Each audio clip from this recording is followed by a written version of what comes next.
Приехали на очередной объект. Основная жалоба клиента – это балконная дверь. При ветре она сильно свистит, пониженная шумоизоляция и продувает дверь.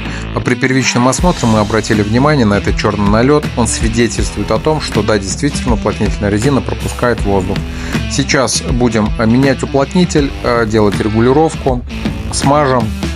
То есть это основной комплекс работ, который устранит данную проблему. Также у двери нарушена геометрия, то есть она наклонена вправо. Это тоже мы поправим. Также мы провели диагностику всех окон, где обнаружили плюс-минус ту же проблему – изношенный уплотнитель. Мы везде заменим уплотнитель, обслужим окна, и в принципе они еще будут служить долгое время.